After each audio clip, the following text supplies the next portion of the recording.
এবার মহিলা চিন্তা করে, না না, এটা কোনোদিন হতে পারে না, এটা আমি মানতে পারি না। আব্দুল্লাহ সন্তান মুহাম্মদ হলো আল আমিন। আব্দুল্লাহ সন্তান মুহাম্মদ বলেছে, যাকাত দেওয়া মাল সম্পদ কখনো চোরে নেয় না, ডাকাতে নেয় না, আগুনে পড়ে না, পোকায় খায় না। যদি এইবার আমার মাল সম্পদ ডাকাতি হয়, আমি আব্দুল্লাহর বেটা মুহাম্মদকে ছাড়ব না। আমি ওর গলা টিপে ধরব, কলার ধরব। কেন এভাবে চরম একটা মিথ্যা কথা এই মদিনার বুকেও প্রচার করল। এবার মহিলা দিশেহারা, এক এক দল ব্যবসায়ী কাফেলা আসে, আর তিনি নিশ্চিত হয় যে তাদেরকে আসলেই ডাকাতে পেয়েছে, তারা ডাকাতের কবলে পড়েছিল। একদিন পরে তার ব্যবসায়ী কাফেলা চলে আসছে, তিনি ঘরের মধ্যে অবস্থান করতেছেন। ইতিমধ্যে শুনে ঘরের চতুর্দিকে উটের আওয়াজ, আর এই আওয়াজ দেয়, মালগুলো নামাও, গুদামের মধ্যে ভরো। মহিলা আশ্চর্য হয়ে ঘর থেকে বেরিয়ে দেখে, এক না দুই না, এক একটা করে গুনে গুনে দেখে তার 100 উট অক্ষত অবস্থায় মাল বোঝাই নিয়া মদিনার মধ্যে হাজির হয়ে গেছে। মহিলা এইবার সর্দারকে ডাক দিছে। সর্দার, আমাদের ভাষায় যাদেরকে বলি ম্যানেজার, সর্দারকে ডাকলেন। কি ব্যাপার?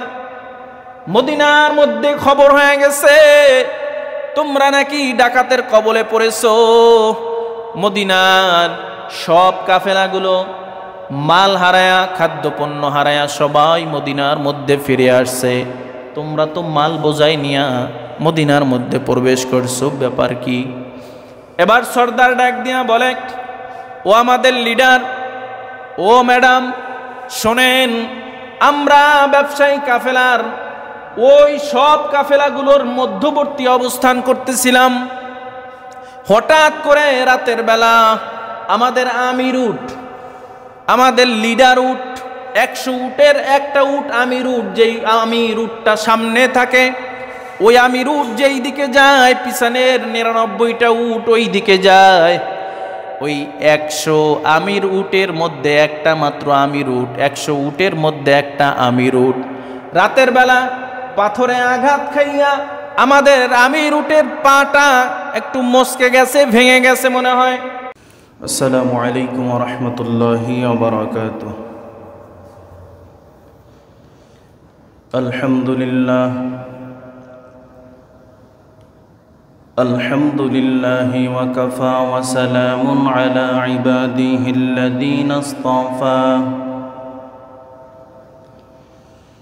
أما بعد فأعوذ بالله من الشيطان الرجيم. بسم الله الرحمن الرحيم. أقم الصلاة وآتوا الزكاة واركعوا مع الراكعين.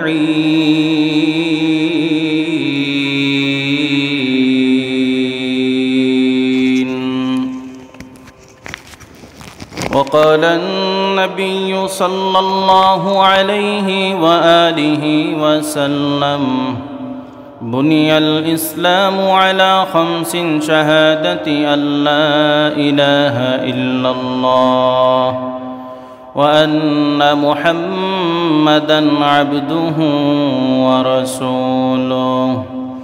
أقم الصلاة وإيتاء الزكاة والحج وصوم رمضان. اللهم صل على محمد وعلى آل محمد كما صليت على إبراهيم وعلى آل إبراهيم إنك حميد مجيد. اللهم بارك على محمد وعلى آل محمد كما باركت على إبراهيم وعلى آل إبراهيم إنك حميد مجيد لا إله إلا الله لا إله إلا الله لا إله إلا الله لا إله إلا الله محمد رسول الله सूरज ने दिया अपनी शुआओं को पैगाम सूरज ने दिया अपनी शुआओं को पैगाम दुनिया है अजब चीज़ कभी सुबह कभी शाम दुनिया है अजब चीज़ कभी सुबह कभी शाम दुनिया हो में दुनिया का तलफगार नहीं हो दुनिया हो में दुनिया का तलफगार नहीं हो बाजार से गुजर हो खरीदार नहीं हो बाजार से गुजर हो खरीदार नहीं हो एक चश्मे ज़दन गाफ़िल ज़ा शाह नबाशी एक चश्मे ज़दन गाफ़िल ज़ा शाह नबाशी शायद का निगाहे कुनता गाह नबाशी शायद का निगाहे कुनता गाह नबाशी कुल्फत में बराबर के वफा हो के जफा हो कुल्फत में बराबर के वफा हो के जफा हो हर चीज़ में लज्जत है अगर दिल में मज़ा हो हर चीज़ में लज्जत है अगर दिल में मज़ा हो शुक्रिया अल्हम्दुलिल्लाह महान रब्बुल आलमीन अल्लाह तबारक व ताआलार दरबारे लाखों कोटि कोटि शुक्र और सजद जय महान श्रेष्ठ रब्बुल आलमीन अल्लाह ताआला आपनाके आमाके दया करे माया करे एहसान करे भालोबेशे जुमातुल बिदा रमदानेर शेष जुमा आखिरी जुमार नामाज आदायेर उद्देश्ये आजानेर साथे साथे रब्बे करीम अल्लाह ताआलार पवित्र घर मस्जिदेर मेहमान हिसेबे आसार एवं बसार मतन तौफिक दान करेছেন एजন্য সেই মহান শ্রেষ্ঠ রব্বুল আলামিন আল্লাহ তাবারক ওয়া তাআলার দরবারে আমরা সকলেই প্রাণ খুলে শুকর আদায় করি আলহামদুলিল্লাহ। প্রিয় হাজিরিন, রমজানের শেষ জুমা জুমাতুল বিদা আখিরি জুমা, জানি না আমাদের হায়াতে জিন্দেগির মধ্যে আবার আগামী বছর রমজান আসবে কিনা আমাদের কারো জানা নাই।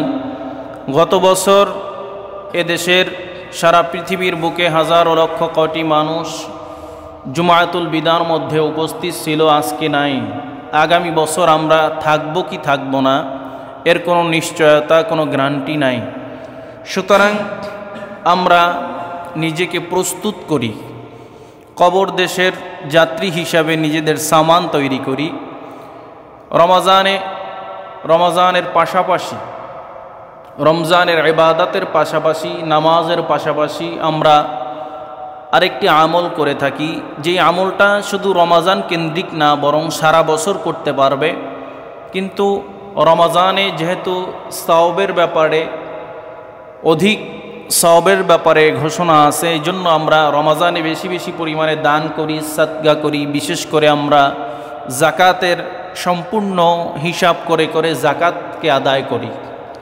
এজন্য আজকে সংক্ষিপ্ত সময়ে জাকাত সম্পর্কে কিছু কথা বলার নিয়তে পবিত্র কোরআনুল কারীমের একটি আয়াতে কারিমার অংশ বিশেষ এবং হাদিস শরীফের মধ্য থেকে একটি হাদিস আপনাদের মাঝে তেলাওয়াত করেছি। জাকাত ইসলামের 5টি স্তম্ভের মধ্যে তৃতীয় নম্বর স্তম্ভ হলো জাকাত। নামাজের পরেই জাকাতের স্থান।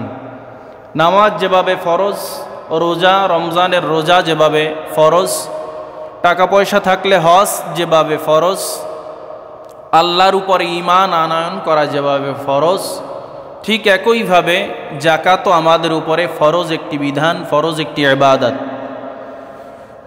হজের ক্ষেত্রে অনেক টাকার মালিক থাকতে হয়, নিসাবের সম্পদের পরিমাণ বেশি থাকতে হয়, কিন্তু যাকাতের ক্ষেত্রে কারো যদি শুধু 7.5 ভরি স্বর্ণ থাকে, 52.5 ভরি রৌপ্য থাকে, অথবা স্বর্ণ আছে, রৌপ্য আছে, অল্প পরিমাণে নগদ অর্থ আছে, এগুলো সব মিলিয়ে এবছর যদি 95,000 টাকার কেউ নেশাব, সম্পদের নেশাব বলতে 95,000 টাকার পরিমাণ স্বর্ণ অথবা রৌপ্য অথবা নগদ অর্থ একটা বছর গত রমজান থেকে এই রমজান পর্যন্ত আপনার কাছে গচ্ছিত থাকে, আমানত থাকে, ব্যাংকে থাকে, তাহলে এর নিম্নে না বরং এর উপরে যত টাকা আছে প্রত্যেক 40,000 টাকায় 1,000 টাকা যাকাত দিবেন। এটা হলো আল্লাহর বিধান। যাকাত দিলে সম্পদ পবিত্র হয়। যাকাত শব্দের অর্থ হলো বৃদ্ধি পাওয়া। যাকাত দিলে মাল বাড়ে, যাকাত দিলে মাল বাড়ে, সম্পদ বাড়ে। আমরা দেখি 40,000 টাকায় 1,000 টাকা দিলাম, তো সম্পদ আমাদের কমে গেল, 1,000 টাকা কমে গেল। রব আল্লাহ বলে না, এটা কমে নাই বরং বাড়ছে। বর্তমান যুগেও ইয়াহুদি সম্প্রদায়ের যাকাত আছে, তারা তাদের ধর্মীয়ভাবে যাকাত আদায় করে 100 টাকায় 40 টাকা। কয় টাকা? 100 টাকায় 40 টাকা। খ্রিস্টানদেরও যাকাত আছে, তারা 100 টাকায় 30 টাকা। আর আল্লাহ বলেন নবীকে যে আপনার উম্মতের 100 টাকার 40 টাকা দিতে হবে না, 30 টাকা দিতে হবে না, দিবে মাত্র 2.5 টাকা। ইয়াহুদিরা বেতন পায়, চাকরি করে, চাকরির 40% টাকা কাইটা রাইখা দেয়, যার মাধ্যমে, যেই টাকার মাধ্যমে মুসলমানদের উপরে ওই টাকা দিয়া অন্যায়, অত্যাচার, স্টিম রুলার চালায়। খ্রিস্টানরাই তাদের ভাষায় তো আর যাকাত বলে না, ট্যাক্স, 40% ট্যাক্স কাইটা রাখবে। যাকাত দিলে কি হয়? সম্পদ বাড়ে। ঈমান রাখবেন, ইয়াকিন রাখবেন, আকীদা রাখবেন, বিশ্বাস রাখবেন যে দান করলে কখনো কমে না। দান করলে কি হয় না? কখনো কমে না। যাকাত অর্থ হলো বৃদ্ধি পাওয়া, পবিত্র হওয়া। আপনার সম্পদ পবিত্র হয় যাকাত দিলে। সম্পদ কি হয়? পবিত্র হয়। আর একটা সূত্র মনে রাখবেন, অপবিত্র সম্পদের কখনো যাকাত হয় না। অপবিত্র সম্পদ কি? 8 লাখ টাকা, 10 লাখ টাকা ঘুষ খাইছেন। কি খাইছে? ঘুষ। অথবা সুদে লাগায়া সুদের ব্যবসা করে কোটি টাকার মালিক হইছে। এই টাকার যদি যাকাত দেয়, হারাম জিনিসের, হারাম চুরি করা মুরগির যদি হারাম বাঁচে, হারাম খোঁজে, সবই তো হারাম। 1 কোটি টাকার মালিক সৎভাবে উপার্জন করে নাই, হ্যাঁ যাকাত দেয়। কি দেয়? যাকাত দেয়। যাকাতের কাপড়, যাকাতের শাড়ি, লুঙ্গি যা একদিনও পরার উপযোগী না, এরকম দোকানে যাইয়া খোঁজে যে 1.5 বার মাল আছে কোন জায়গায়, এগুলো কারি দিয়ে আনে আর কি দেয়? যাকাত দেয়। ওই যে অপবিত্র সম্পদ দেয়, আবার অপবিত্র জিনিস। এজন্য মনে রাখবেন, অপবিত্র সম্পদের যাকাত হয় না। হ্যাঁ, এক ব্যক্তি 10 লাখ টাকার মালিক, অপবিত্র, সুদের টাকা, ঘুষের টাকা। এখন তিনি যদি বলে যে হুজুর আমি তো যাকাত দিছি, কিন্তু আমার সম্পদ তো পবিত্র হয় নাই, আমার সম্পদ তো চোরে নিয়ে গেছে, ডাকাতে নিয়ে গেছে। আপনি তো বলছেন যে নবী বলছেন যাকাত দেওয়া মাল, যাকাত দেয়া যেই সম্পদের যাকাত আদায় করা হয়, ওই সম্পদটা এমন একটা পবিত্র সম্পদ হয় যেই সম্পদটা আগুনে পুড়ে না। সুবহানাল্লাহ। চোরে নেয় না, ডাকাতে নেয় না। কিন্তু আপনি তো বলছেন যে নবীর কথা, এগুলো কোনো ক্ষয়ক্ষতি হয় না, কিন্তু আমি তো 10 লাখ টাকার যাকাত দিলাম, আমার মাল তো চুরি হয়ে গেছে, ডাকাতি হয়ে গেছে, আগুনে পুড়ে গেছে। আপনার কথার সাথে তো নবীর কথার সাথে তো মিল নাই, নাউজুবিল্লাহ। নবীর কথার সাথে মিল আছে, আপনার সম্পদটা পবিত্র ছিল না। কি ছিল না? পবিত্র ছিল না। কোটি টাকার মালিক, অপবিত্র, হারাম টাকা, ওই টাকার কোনো জাকাত হয় না, জাকাত দেওয়া লাগবে না, কারণ আপনার তো সম্পদই পবিত্র না। সৎভাবে 1 লাখ টাকার মালিক হয়েছেন, মাত্র 2,500 টাকা দান করবেন, আগামী বছর দেখবেন আপনার 2 লাখ টাকার মালিক আল্লাহ বানায়া দিবে। সৎভাবে জাকাত, এটা আমাদের সমাজে অবহেলিত একটি ফরজ। যেই দিন থেকে মুসলমান জাকাত দেওয়া অস্বীকার করেছে, জাকাত দেয়াকে নিজের উপরে জরিমানা আরোপ করা মনে করেছে, ওই দিন থেকে মুসলমানের উপরে অন্যায় অত্যাচার, অন্যায়ভাবে স্টিম রুলার চলে আসছে, তাদের উপর নির্যাতনের স্টিম রুলার চলে আসছে। আপনারা জানেন হযরতে আবু বকর রাদিয়াল্লাহু তাআলা আনহুর জামানায় একদল মুসলমান তারা জাকাত দিতে অস্বীকার করলো, মাত্র 100 টাকায় 2.5 টাকা। তাদের সঙ্গে জাকাত অস্বীকারীদের সঙ্গে যুদ্ধ জিহাদ পর্যন্ত হয়েছে। জাকাত কেন দিবেন না? জাকাত কেন দিবেন না? কেন আদায় করবেন না? আপনি তো টের পান না। আপনার সম্পদ পবিত্র রাখতে হলে জাকাত আদায় করতে হবে। জাকাত আদায় না করলে কোনো না কোনো ভাবে ওই টাকা আপনার কাছ থেকে চলে যাবে, বরং ওই পরিমাণ যাবে না, 100 টাকায় 2.5 টাকা যাবে না, জাকাত না দিলে 100 টাকায় 60 টাকাই চলে যাবে, টেরও পাবেন না। গরিবকে জাকাত দিবেন না, জাকাত দেওয়া জরিমানা মনে করবেন। গরিবকে না দিয়ে আপনার টাকা তো হাসপাতালের ডাক্তাররা খাবে, আপনার টাকা তো ডায়াগনস্টিক সেন্টারের টেস্টে চলে যাবে, আপনার টাকা তো ওই মামলা মোকদ্দমার মধ্যে চলে যাবে, উকিল খাবে, জজ খাবে, ব্যারিস্টার খাবে, পুলিশ খাবে, থানা খাবে। আপনার টাকা যদি গরিবকে না দেন, এরা খাবে, আপনি টেরও পাবেন না। ডায়াগনস্টিক সেন্টারে গেছেন, একটা খোসা মাইরা এই রোগ বলছেন, 20,000 টাকা চেক আপ করেন, রিপোর্ট নিয়ে আসেন। জাকাত দিলে আপনার সম্পদটা পবিত্র থাকবে। আচ্ছা, আমরা বিকাশে টাকা পাঠাই না? এক জায়গা থেকে অপর জায়গায় বিকাশে টাকা পাঠাই। 1,000 টাকা যদি বিকাশে পাঠাই, 20 টাকার বায়া আমাকে সারা লাগে। খরচ কত? 20 টাকা। নগদে পাঠাবেন, খরচ কত? 15 টাকা। কমসে কম বাংলাদেশের রেটে যদি ধরেন 1,000 টাকা যদি আপনি কোথাও পাঠান অথবা আপনাকে কেউ পাঠায়, কমসে কম 15 টাকার মায়া ছাইড়ে দেওয়া লাগে।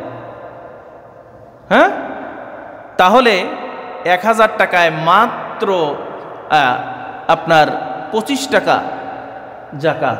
কয় টাকা? 25 টাকা। বিকাশে ছাড়লে আপনার 20 টাকা খরচ। সেটার আমরা কেউ মায়া করি না, মোহাব্বত করি না, ভালোবাসা করি না, সেটার মায়া ত্যাগ করে দেই। অথচ আল্লাহর একটা ফরজ বিধান জাকাত, এই জাকাতের বেলায় আমরা খুব অলস, জাকাত আদায় করতে চাই না, দান করতে চাই না। as-sadaqatu তারাদ্দুল বালা, সদকা, দান সদকা এগুলো বালা মুসিবত দূর করে। কি করে? বালা মুসিবত দূর করে। মসজিদে যদি টাকা চাওয়া হয়, কপাল গুছাইয়া হারি, মসজিদে গেলেই টাকা টাকা টাকা টাকা। যেই টাকাগুলো আপনি মসজিদে দান করলেন, মাদ্রাসায় দান করলেন, এই টাকাগুলোই আপনার আমানত, এই টাকাগুলোই আপনার কিয়ামতের ময়দানে কাজে লাগবে।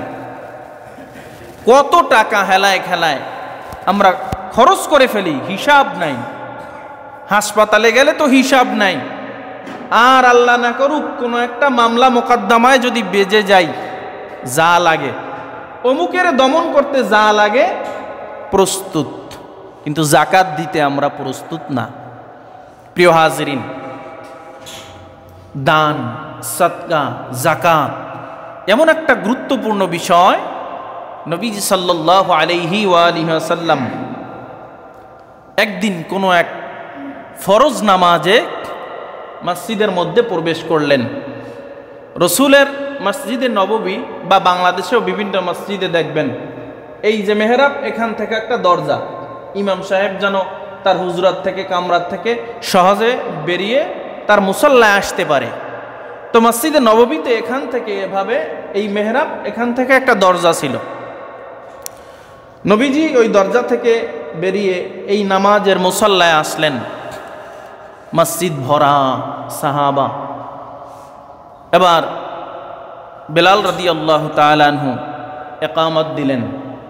ইকামত শেষ, সবাই প্রস্তুত, তাকবীরে তাহরিমা বাঁধবেন, নবী আল্লাহু আকবার বলবেন, সাহাবায়ে কেরাম সাথে সাথে নামাজ শুরু করবেন।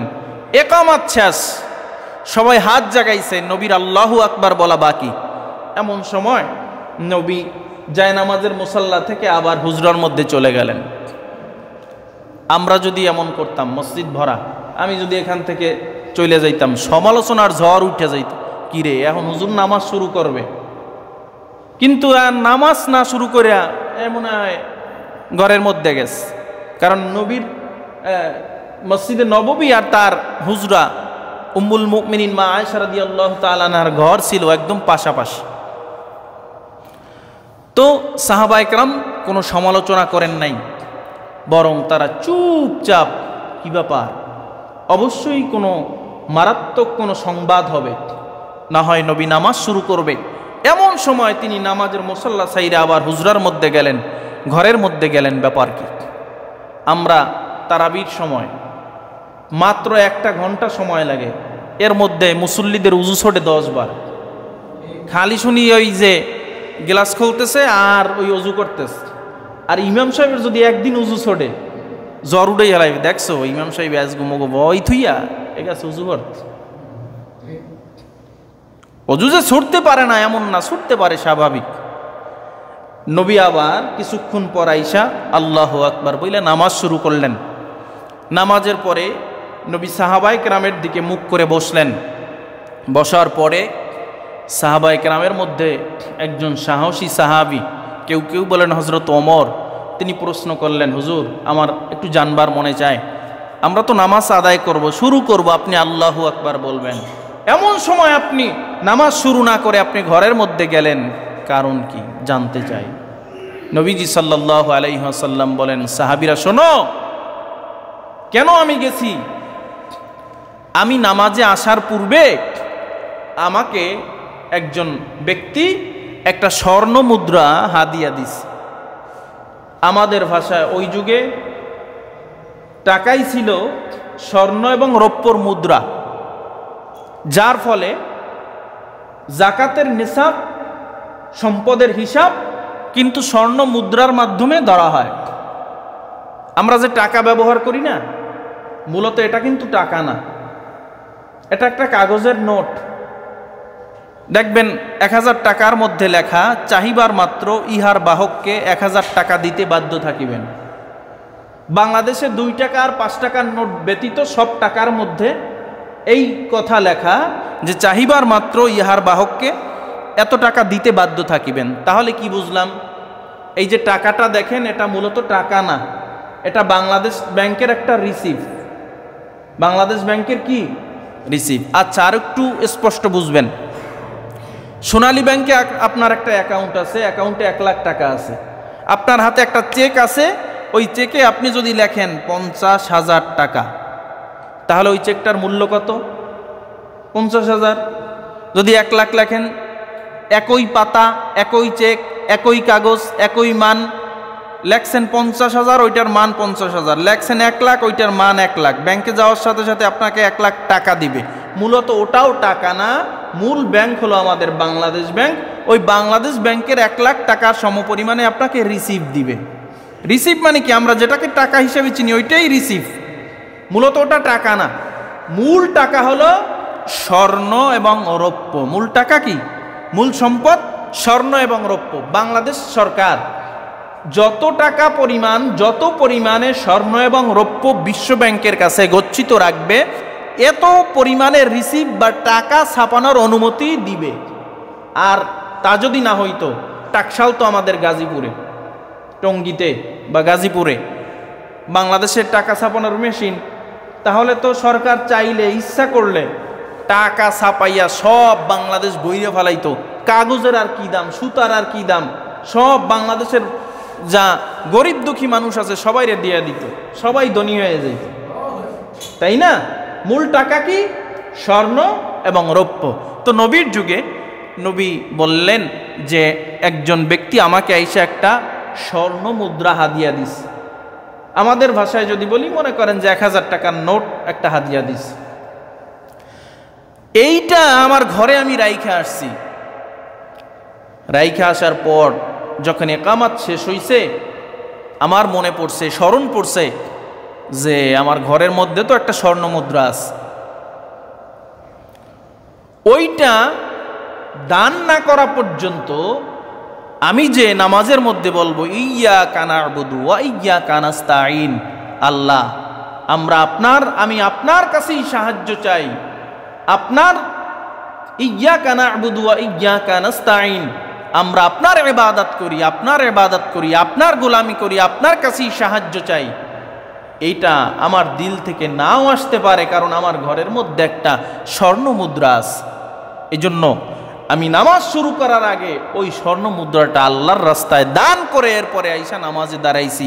এখন একাগ্র চিত্তে আমি বলতে পারবো ইয়্যাকা না'বুদু ওয়া ইয়্যাকা নাস্তাঈন, আল্লাহ আমি আপনার ইবাদত করি, আপনার কাছেই সাহায্য চাই।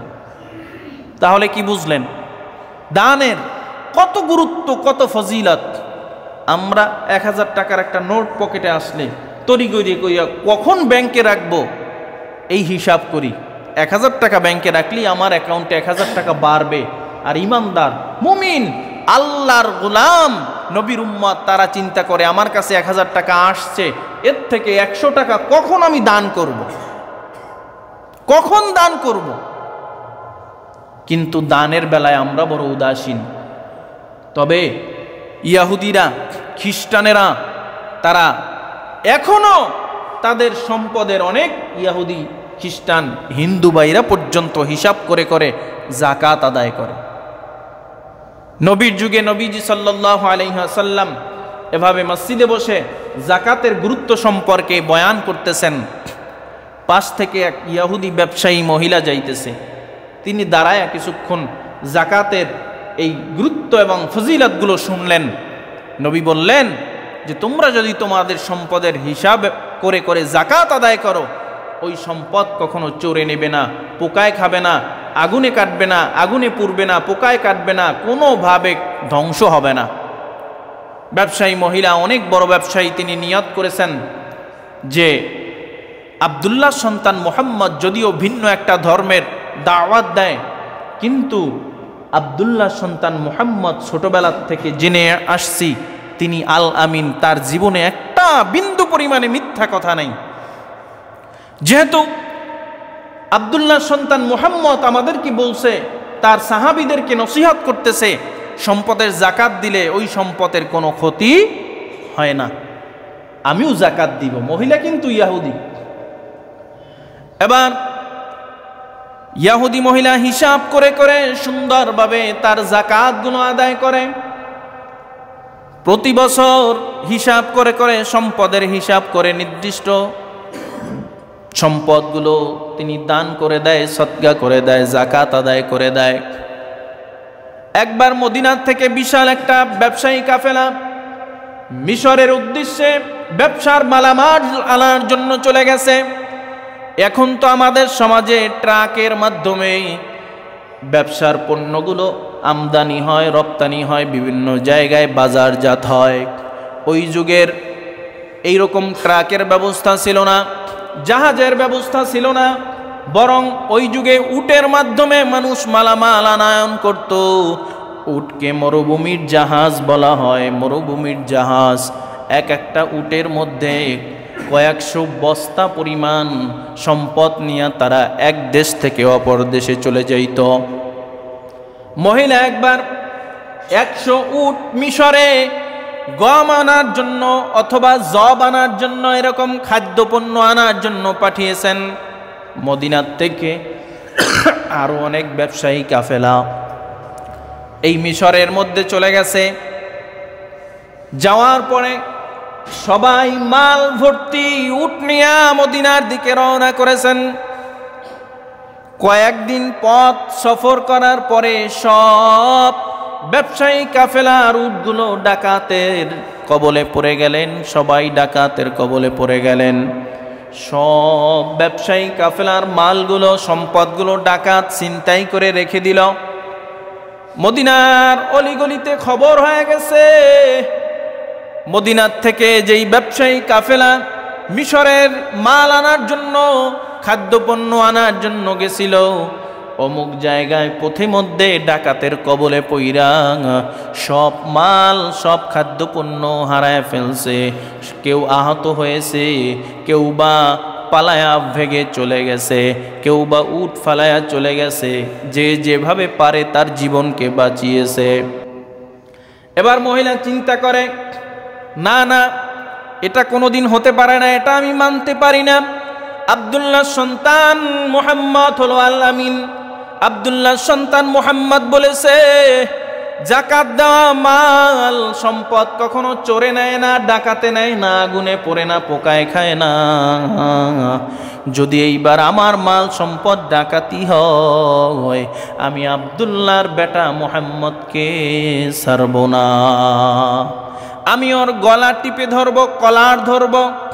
কেন এভাবে চরম একটা মিথ্যা কথা এই মদিনার বুকেও প্রচার করল।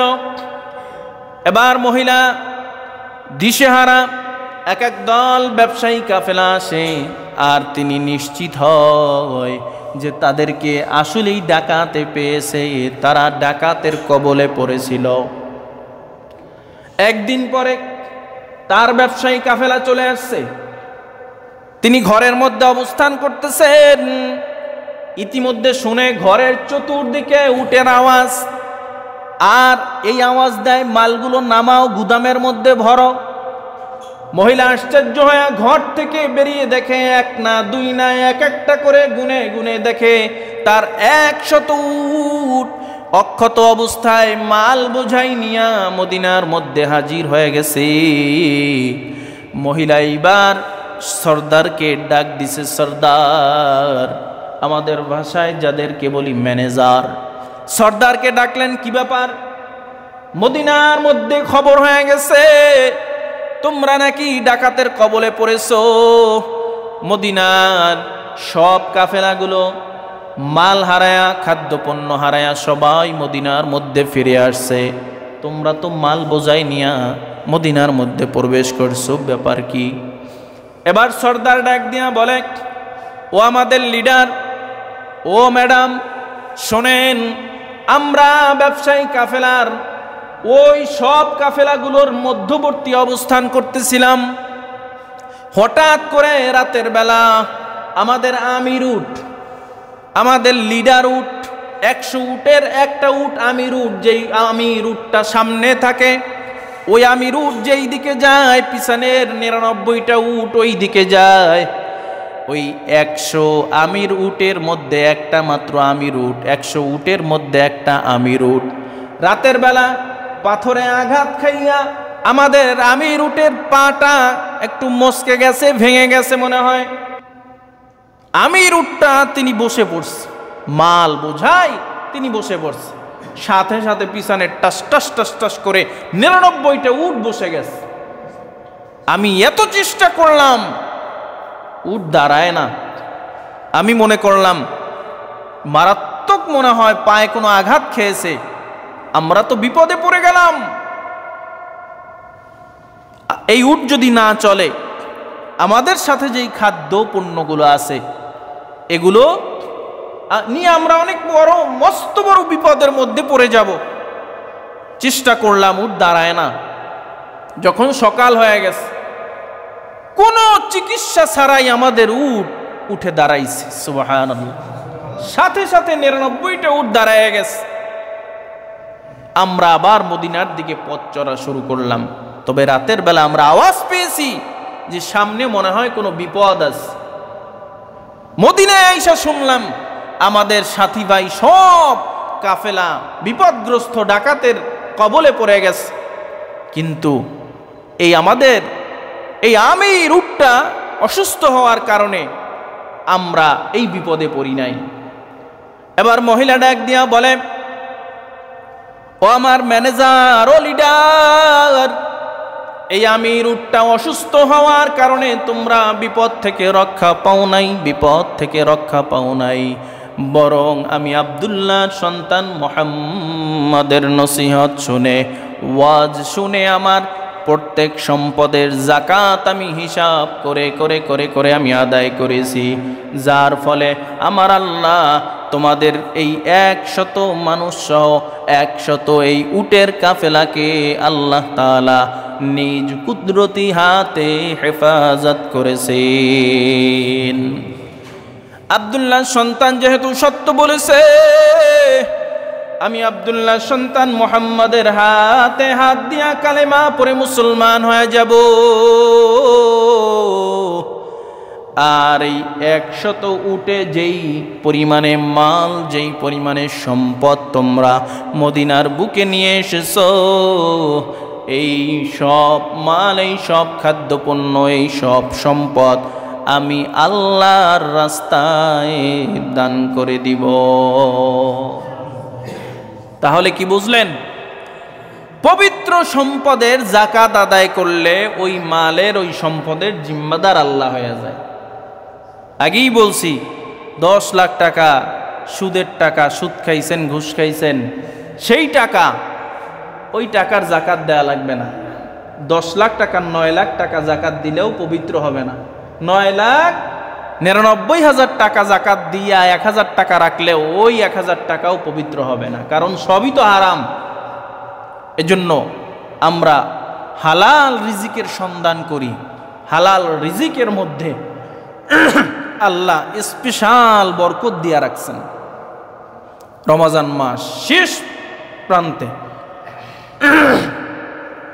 আমরা আমাদের সম্পদের হিসাব করি, সম্পদের হিসাব করে করে জাকাত হয়ে থাকলে আদায় করে দেই।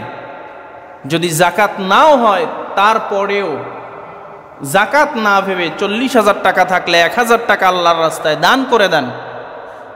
দানের ব্যাপারে উদাসীন হয়েন না, কৃপণতা কইরেন না, বখিলামি কইরেন না, এটা আল্লাহ পছন্দ করে না। দান যত বেশি করবেন আল্লাহ বিপদ থেকে তত হেফাজত করবেন। দান যত বেশি করবেন বালা মুসিবত থেকে আল্লাহ হেফাজত করবেন। ডায়াগনস্টিক সেন্টারে ডাক্তারকে, উকিলকে, পুলিশকে টাকা বেশি দেওয়া লাগবে না। আর দান করবেন না, দিয়ে আসবেন হাসপাতালে, দিয়ে আসবেন ডাক্তারকে, দিয়ে আসবেন জজ কোর্টে, দিয়ে আসবেন থানায়, লাভ নাই, আরও পেরেশানি। বরং দান করেন, দান করেন, সাদকা দেন। এবং জাকাত যদি হয়ে থাকে আপনার উপরে, জাকাত যদি ফরজ হয়ে থাকে, জাকাত পুঙ্খানুপুঙ্খানু রূপে আদায় করার চেষ্টা করেন। এরপরে ঈদের পূর্বে ফিতরা আদায় করে দিবেন। এবছর সর্বনিম্ন ফিতরা হলো 110 টাকা। কত টাকা? 110 টাকা। অনেকের হয়তো আদায় এখন হয়ে গেছে, রমজানের মধ্যেই, ঈদের আগেই হয়ে যায়। এখনও অনেকের হয়ে যায়, কারণ গরিব দুঃখী মানুষকে তো দিয়া দেন। 110 টাকা। ঘরে 5 জন লোক থাকলে 5 জন ব্যক্তিকে 5টা স্থানে দেওয়ার চেষ্টা করবেন। আবার একজনকে দিলেও আদায় হবে। আদায় যে হবে না এমনটা না, বরং এই ফিতরার টাকা ইয়েতিম, মিসকিন, গরিব দুঃখী, অসহায়, আপনার বাড়ির আশপাশে যদি কেউ থাকে, নিকটতম আত্মীয় স্বজনের মধ্যে থাকে, তাদেরকে দিবেন। এতিম, অসহায়, দুঃখী ব্যক্তিদেরকে দিবেন। ইয়াতিমখানা, আলিল্লা, বোর্ডিং মাদ্রাসায় দিতে পারবেন। ঈদের আগেই, ঈদ পর্যন্ত যাওয়ার আমাদের প্রয়োজন নাই। আগামীকাল বা আজকের মধ্যেই আমরা এই ফিতরার টাকা ঘরে যে কয়জন মানুষ আছে জনপ্রতি 110 টাকা আদায় করে দিব। প্রতি বছর আপনাদেরকে একটা মাদ্রাসার কথা বলে থাকি, আমাদের ফুলতলা ফজলুল উলুম রশিদিয়া কওমিয়া মাদ্রাসা। সেখানে 80 জনের উপরে বোর্ডিংয়ে খায়, প্রায় 30 জনের উপরে এতিম, অসহায়, মিসকিন আছে। আশেপাশে আরও অনেক মাদ্রাসা থাকলেও এই এতিম, মিসকিন, অসহায় এত পরিমাণে কোনো মাদ্রাসায় নাই বিধায় প্রতি বছর আমি আপনাদেরকে এই মাদ্রাসার কথা বলে থাকি। অন্তত একজনের ফিতরা আমার কাছে সেই মাদ্রাসায় দিতে পারবেন। ফিতরা যদি নাও দেন, অন্তত 100 টাকা রমজানে সেখানে দান করার অনুরোধ রইল। এবং জাকাতের একটা অংশ যদি সম্ভব হয় সেখানে দিবেন। ঈদকে কেন্দ্র করে, ঈদ মানে আনন্দ, ঈদ মানে খুশি। ঈদ কাদের জন্য? এক কথায় উত্তর হলো ঈদ হলো রোজাদারের জন্য। কাদের জন্য? কিন্তু আমরা সমাজে তাকালে দেখি যারা বেরোজাদার, বেআমল, বেপর্দা, তাদের জন্য ঈদে বেশি আনন্দ। মার্কেটগুলোতে যাবেন, 2 দিন আগে বরিশাল গেছি, একটা মার্কেটে গেছি, তো মনে হয় যে আমার মতো মোল্লা মৌলবী আমি একাই গেছি। চিন্তা করলাম আমি কেন আসলাম, আমি তো মারাত্মক ভুল করলাম। যত বেপর্দা মহিলারা আছে মনে হয় আল্লাহ ভালো জানে রোজা রাখছে কি রাখে নাই, সব মার্কেট হলো তাদের জন্য, সব আনন্দ তাদের জন্য। আর ইমানদার চিন্তা করে রোজা চলে যাইতেছে, আমলের মাস চলে যাইতেছে, আনন্দ করি কোন সময়। আর একটা মারাত্মক বিষয়, চাঁদ রাতকে কেন্দ্র করে আমাদের সমাজের যুবক ভাইরা আতশবাজি, পটকা ফুটানো যে মারাত্মক একটা অপসংস্কৃতি, এটা ইসলাম বলে হারাম। এটা কি? শুধু হারাম না, বরং আল্লাহ বলেন ইন্নাল মুবাযযিরিনা কানু ইখওয়ানাশ শায়াতিন। অপচয়কারী শয়তানের ভাই। কার কথা? কোরআনের কথা, আল্লাহর কথা, কোরআন শরীফের আয়াত। আচ্ছা, এই যে আতশবাজি, পটকা ফুটানো, এগুলো কি অপচয় নাকি ভালো? এগুলো কি সমাজের জন্য ক্ষতি না ভালো? হ্যাঁ, এজন্য আমরা 1 মাস রোজা রাখার পরে আমরা শয়তানের ভাই যেন কেউ না হই। মনে রাখবেন, আপনার মধ্যে যদি ঈমান থাকে, এই আতশবাজি, পটকাবাজি, এরকম যে উচ্চ শব্দ, এগুলো আপনি করতে পারেন না, অন্য ভাইকে কষ্ট দিতে পারেন না। হ্যাঁ, সমাজ এখন এই দিকে চলছে, আমি যাব না, আমি আমার সন্তানকে নিষেধ করব যে এগুলো করা ভালো না। 1 মাস ইবাদতের পরে ঈদের আগের দিন, রমজানের শাওয়ালের চাঁদ উঠছে, তো আমি আবার শয়তানের ভাই হয়ে গেলাম। এটা যেন আমার মাধ্যমে না হয়। এই আতশবাজি, এই পটকা ফুটানো, এগুলো যেন আমার মাধ্যমে না হয়। আমি যেন অপচয় করে শয়তানের ভাই না হই।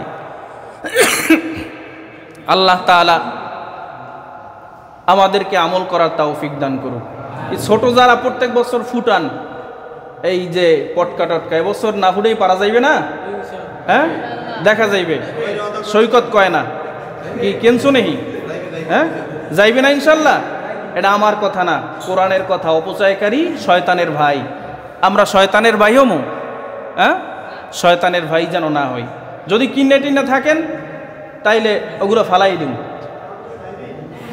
অপচয় তো এই গেছে, আল্লাহর দরবারে তওবা করব, যেগুলো ফুটাবো না। দেখা যায় আমরা ঈশার নামাজ পড়ি, ও সময় আইসা কি অবস্থা, এগুলো যেন আমাদের মাধ্যমে না হয়। আল্লাহ আমল করার তৌফিক দান করুন।